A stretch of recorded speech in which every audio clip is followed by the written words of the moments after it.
What's going on, guys? It's Jimmy here. The world is starting to fall into a major global recession, and this might be a warning sign for the US that things to come could be even bleaker. And if you think that our interest rate hikes are bad, take a look at what is happening in other countries because it's even worse. Yeah, Russia is getting absolutely pounded right now. Russia's central bank makes huge interest rate hike to try to prop up the falling ruble, which is in absolute free fall right now. Yeah, they're just getting absolutely dropped right now. Russia launches emergency rate increase to stem economic turmoil. Ruble's recent slide reflects growth uncertainty as Russia battles inflation, sanctions, and labor shortages, not to mention a massive global war almost against what seems like the rest of the world right now. Yeah, you can see here Russia's central bank jacks rates up to 12% to support battered ruble. 12% interest rates. You think our interest rates are bad? Yeah, and this is just their like main rate here. So that this would be the equivalent to like 40% credit card rates. And you can see here they just did a 350 point basis points hike. We've been doing 25 basis point hikes raises here recently. They did a 350 point basis hike rate. Just to give you an idea. So that's like more than 10 times higher than the last one we did. So that's the equivalent of, but I don't know, almost the last 10 rate hikes that we did all in one shot. Yeah. The ruble had plunged past 100, less than 1 cent versus a dollar. Bank says it could hike again if inflation builds. And I'm sure Vladimir Putin is not happy about this.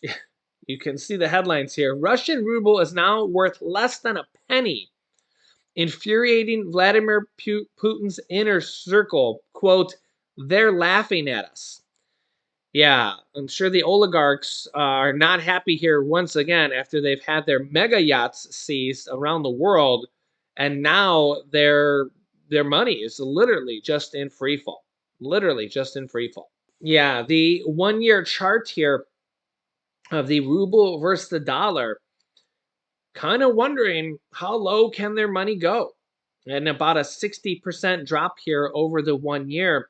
Imagine if your money was worth 60% less here today versus what it was a year ago.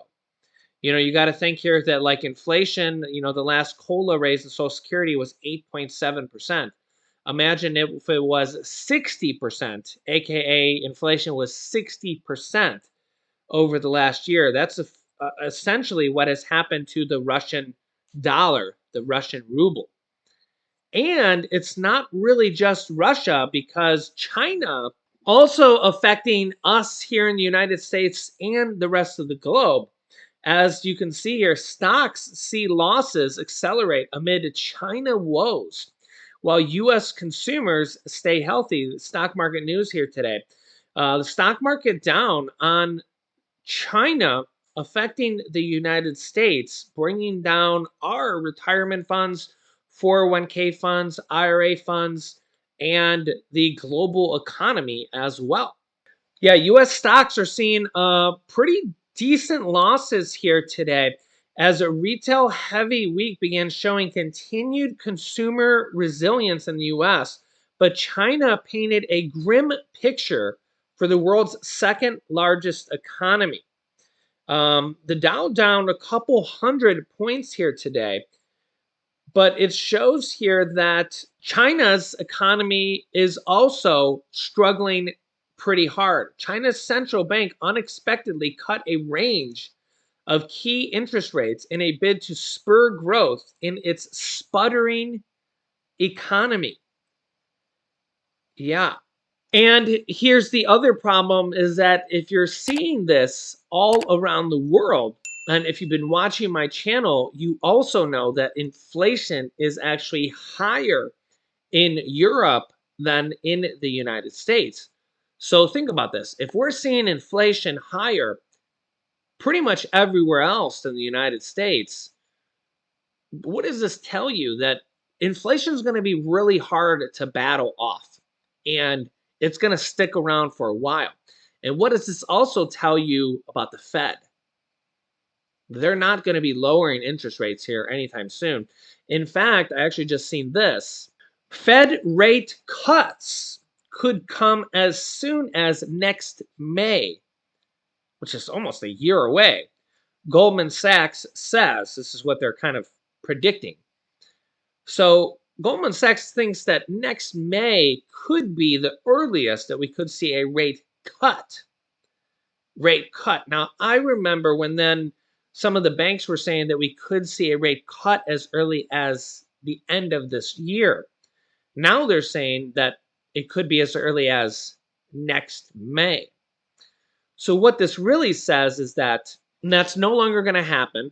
We're now probably going to see another rate hike at the end of this year, and interest rates higher for longer, and inflation for higher for longer.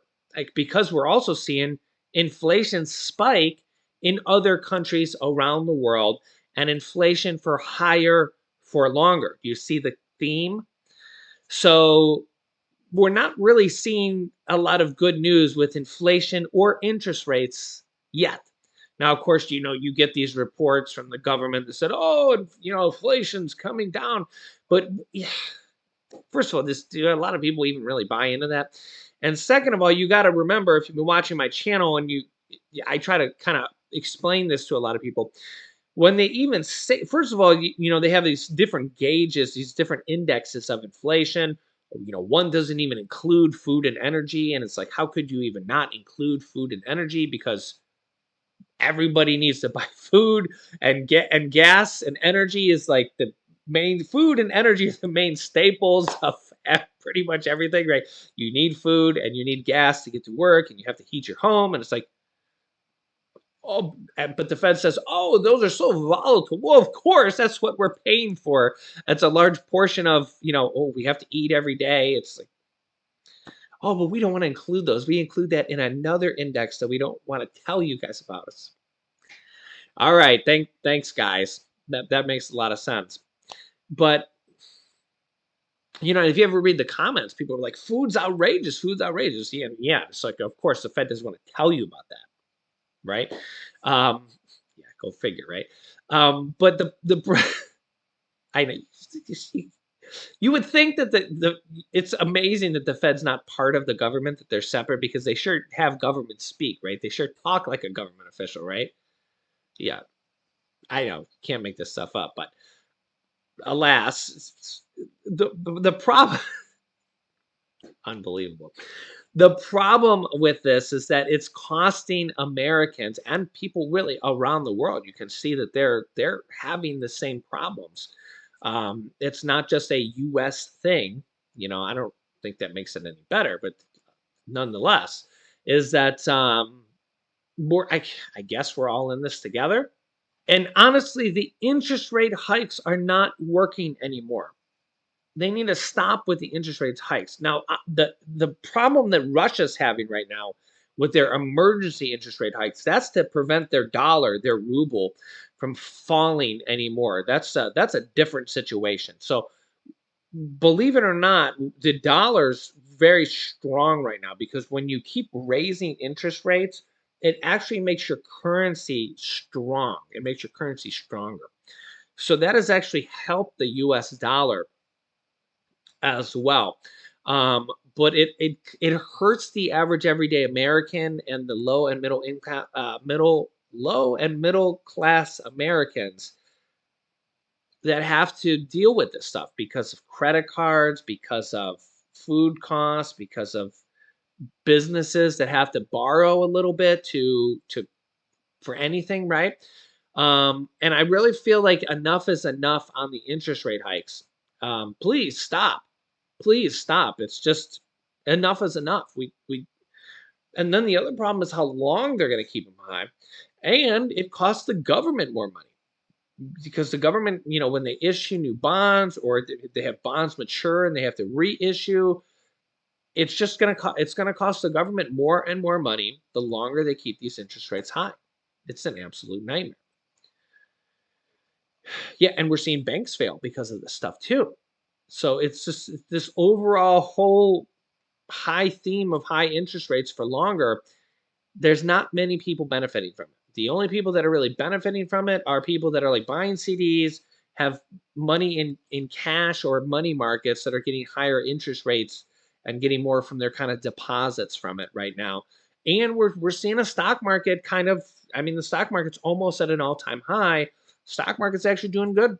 So believe it or not, which is it's a little kind of an ironic thing, but the stock market's always forward looking, and the stock market's like thinking, "Hey, the worst has got to be behind us, right? The worst has got to be behind us, right?"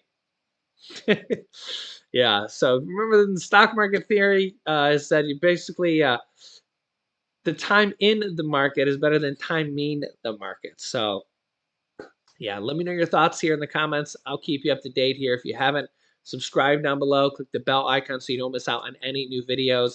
Thanks for liking and sharing these videos as well.